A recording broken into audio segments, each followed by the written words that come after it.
the single most important thing to me in the stock market for anyone is to know what you own. I'm amazed how many people own stocks. They would not be able to tell you why they own it. They couldn't say in a minute or less why they own it. Actually, if you really press them down, they'd say, the reason I own this is the sucker's going up. I mean, that's the only reason. That's the only reason they own it. And if you can't explain, I'm serious, you can't explain to a 10-year-old in 2 minutes or less why you own a stock, you shouldn't own it. And that's true, I think, about 80% of people that own stocks. And this is the kind of stock people like to own. This is the kind of company people adore owning. This is a relatively simple company. They make a very narrow, easy to understand product.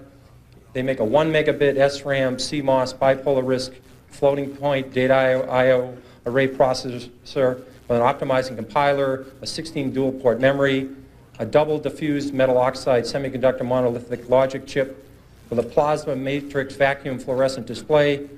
It has a 16-bit dual memory. It has a Unix operating system, 4 whetstone megaflop polysilicon emitter, a high bandwidth, that's very important, 6 gigahertz, double metallization communication protocol, an asynchronous backward compatibility, peripheral bus architecture, 4-wave interleave memory, a token ring interchange backplane, and it does it in 15 nanoseconds of capability. Now, if you own a piece of crap like that, you will never make money. Never. Somebody will come along with more whetstones or less whetstones or a bigger megaflop or a smaller megaflop. You won't have the foggiest idea what's happened. And people buy this junk all the time. I made money in Dunkin' Donuts. I can understand it. When there was recessions, I didn't have to worry about what was happening. I could go there and people were still there. I didn't have to worry about low-priced Korean imports. I mean, I just didn't have, you know, I can understand it. And you laugh, I made 10 or 15 times my money in Dunkin' Donuts. Those are the kind of stocks I can understand. If you don't understand it, it doesn't work. This is the single biggest principle. And it bothers me that people are very careful with their money. The public, when they buy a refrigerator, they get a Consumer Reports. They buy a microwave oven, they do that. They ask people what's the best kind of radar range or what kind of car to buy. They do research on apartments. When they go on a trip to Wyoming, they get the Mobile Travel Guide, or California. When they go to Europe, they get the Michelin Travel Guide. People will hear a tip on a bus on some stock, and they'll put half their life savings in it before sunset, and they wonder why they lose money in the stock market. And when they lose money, they blame it on the institutions and program trading. That is garbage. They didn't do any research. They bought a piece of junk. They didn't look at the balance sheet, and that's what you get for it. And that's what we're being driven to, and it's self-fulfilling. The public does terrible investing, and they say they don't have a chance. It's because that's the way they're acting. I'm trying to convince people there is a method. There are reasons for stocks that go up. Coca-Cola, this is very magic. It's a very magic number. Easy to remember.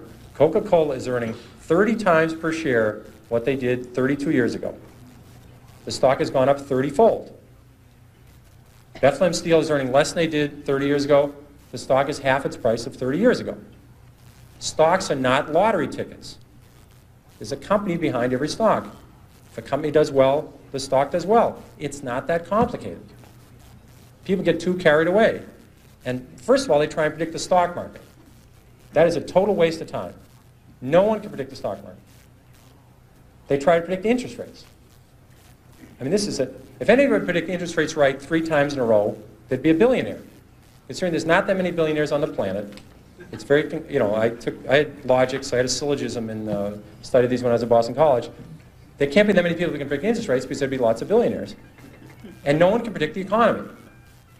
I had a lot of people in this room were around in 1981 and 82 when we had a 20% prime rate with double-digit inflation, double-digit unemployment. I don't remember anybody telling me in 1981 about it. I didn't read, I studied all this stuff. I don't remember anybody telling me we're going to have the worst recession since the Depression.